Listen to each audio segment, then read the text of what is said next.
नमस्कार प्यारे बच्चों, welcome to the learning zone. I hope you all are doing good. तो अब देखते हैं क्वेश्चन नंबर 5।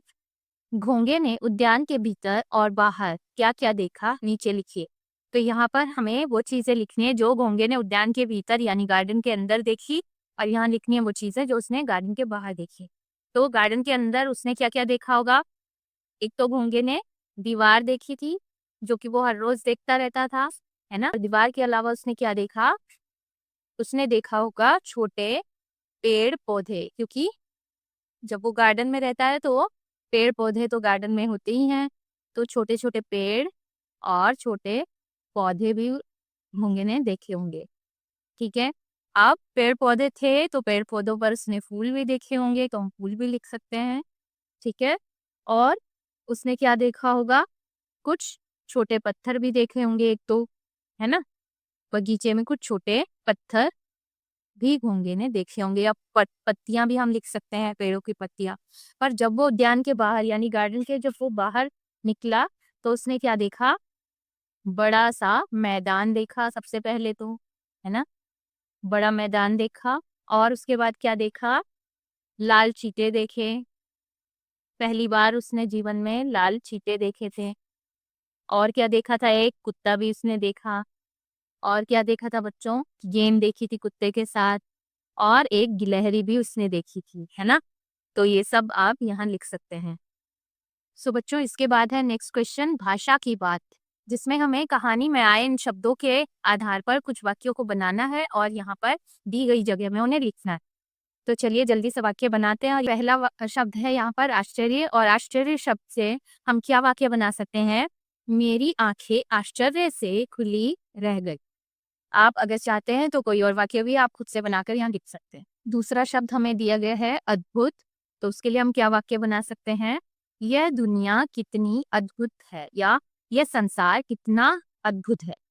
अगला शब्द है बच्चों अचानक, तो अचानक से आप काफी सारे सेंटेंस बना सकते हैं, जैसे अचानक तेज बारिश शुरू हो गई, बगीचे के एक छोर पर आम का पेड़ है। इसके बाद देखिए नेक्स्ट क्वेश्चन क्या है, जब घोंगे के ऊपर सूखा पत्ता गिरा तब उसने वाह न कहकर उई कहा। आपके मुंह से कब वाह और कब उई शब्द निकलता है। तो देखिए, जब उसके ऊपर एकदम से एक पत्ता गिरा तो उसने वाह उस समय नहीं कहा, उसने क्या कहा, उई। और जब उसने बाहर की दुनिया को देखा तब उसने उई शब्द का इस्तेमाल ना करके उसने क्या कहा, वाह। तो बच्चों, जब हम कोई सुंदर चीज देखते हैं या फिर कोई हमें खुशी का बोध होता है या फिर हैरानी की, अगर हम कोई अच्छी खबर सुनते हैं जिससे हम हैरान हो जाएं, उस समय पर हम किस शब्द का इस्तेमाल करेंगे, वाह का। ठीक है।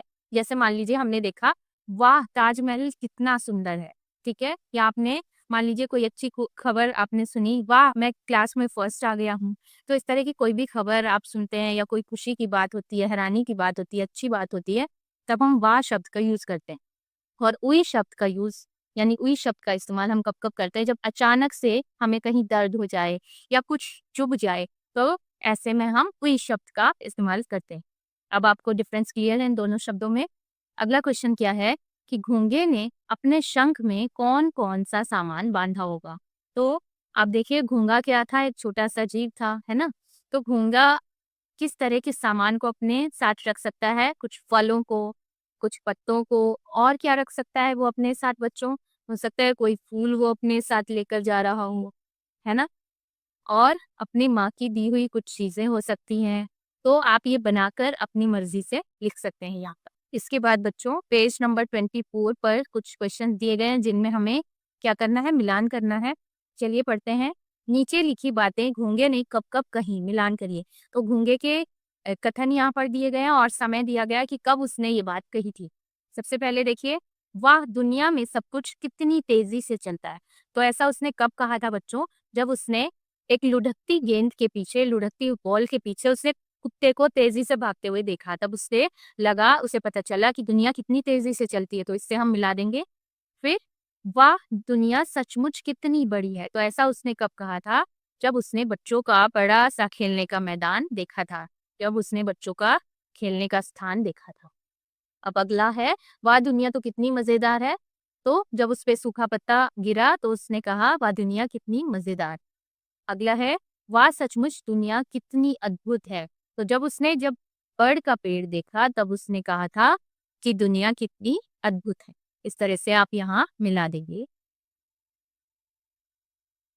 अब इसके बाद देखिए, अलग-अलग तरह की ध्वनियाँ हैं। विभिन्न ध्वनियाँ यानी आवाज़ें। उसी समय खड़-खड़ की ध्वनि आई। यहाँ सूखे पत्तों के गिरने की ध्वनि खड़-खड़ जैसी है। ठीक है? तो अब आपसे पूछा जा रहा है कि इन चीज़ों की यानी इनकी अलग-अलग चीज़ों की ध्वनियाँ कैसी होंगी? जैसे बादलों के गरजने की। तो बच्चों, बादलों के गरजने की हमें आवाज़ कैसी आती है? गड़-गड़, गड़-गड़। ठीक है? तो हम यहाँ लिख देंगे बादलों के गरजने की ध्वनि गड़-गड़। पानी के बरसने पर कैसी आवाज़ आती है हमें? झर-झर की आवाज़। कैसी आवाज़? झर-झर। नल से बूंदों का गिरना। नल से जब पानी की बूंदें टपकती हैं, तो उससे हमें कैसी आवाज़ आती है? टप-टप। फिर है मेंढक का बोलना। मेंढक कैसे बोलता है? मेंढक टर्राता है तो हमें टर-टर की आवाज़ आती है। फिर है घंटी का बजना। जब स्कूल में घंटी बजती है या मंदिर में घंटी बजती है तो हमें कैसी आवाज़ आती है? टन-टन। फिर है हवा का बहना। हवा के बहने पर हमें सन-सन की आवाज़ आती है। ठीक है? इसके बाद देखिए बच्चों, पेज नंबर 25 पर है अपनी-अपनी विशेषताएँ। तो यहाँ पर हमने जो-जो चीज़ें देखी या जो-जो चीज़ें घोंघे ने देखी, तो उद्यान से बाहर आकर उसने जो-जो देखा, वह किसी न किसी रूप में विशेष था यानी अलग था। तो पाठ के आधार पर हमें यहाँ पर उनके बारे में, उनकी विशेषताओं को लिखना है कि घोंघे ने देखिए एक मैदान देखा था जो कि बहुत ही बड़ा था, लंबा-चौड़ा था। इसके बाद बच्चों, घोंघे ने क्या देखा था? एक बड़ा-सा पत्थर। तो आप यहाँ क्या लिखेंगे? बड़ा पत्थर। ठीक है? आप पाठ को फिर से पढ़कर भी इनके आंसर कर सकते हैं। फिर है इसके बाद क्या देखे थे घोंघे ने? लाल चीते। चीते कैसे थे? लाल रंग के। तो पाठ में भी ये बात बताई गई है कि चीते लाल रंग के थे। ठीक है?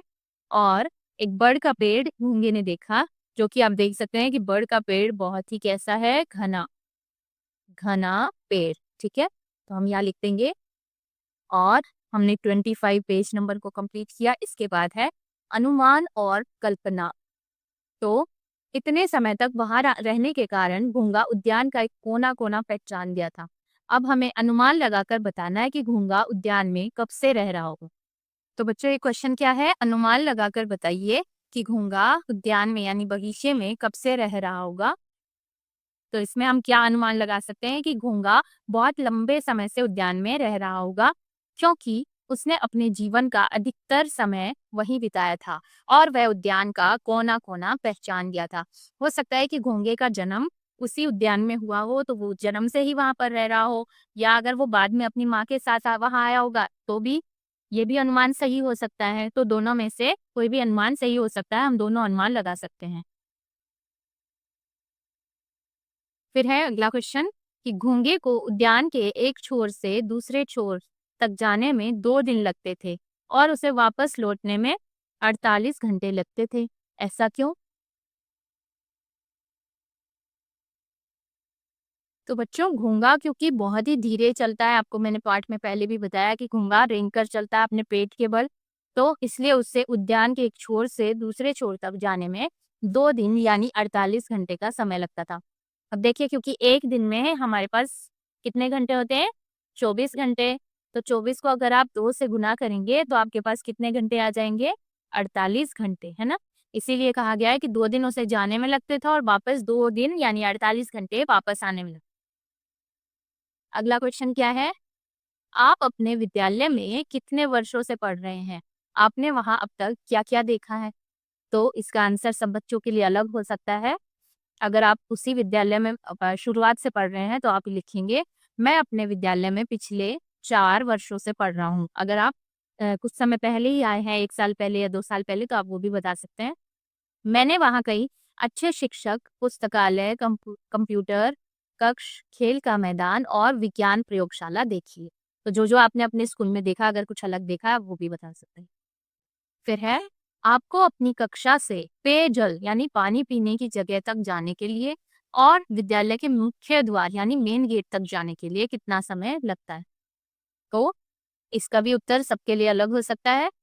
आप आपको जितना भी समय लगता है अपनी कक्षा से पेयजल के स्थान तक जाने के लिए आप वो लिख देंगे, लगभग 2 मिनट, और स्कूल के गेट तक जाने के लिए मैंने एग्जाम्पल में लिखा है 5 मिनट। ठीक है? सो बच्चों, ये है इस चैप्टर का लास्ट क्वेश्चन, घोंगे से आपकी भेंट।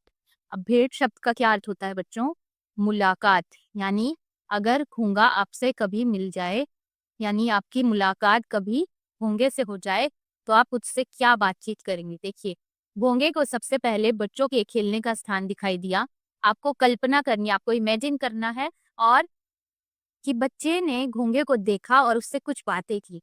तो अगर बच्चे घोंगे को देखते और उससे कुछ बातें करते, तो वो किस तरह की क्या-क्या बातें कर सकते थे, ये आपको बस इमेजिन करके आपको लिखना है। तो कुछ 2 वाक्य यहाँ पर दिए गए हैं। घों बच्चे कहते हैं, "अरे! आप कौन?" घोंगा कहता है, "मुझे नहीं पहचानते, मैं घोंगा, नहीं तो और कौन?" अब बच्चे आगे क्या कह सकते हैं वो हमें खुद से इमेजिन करके लिखना है।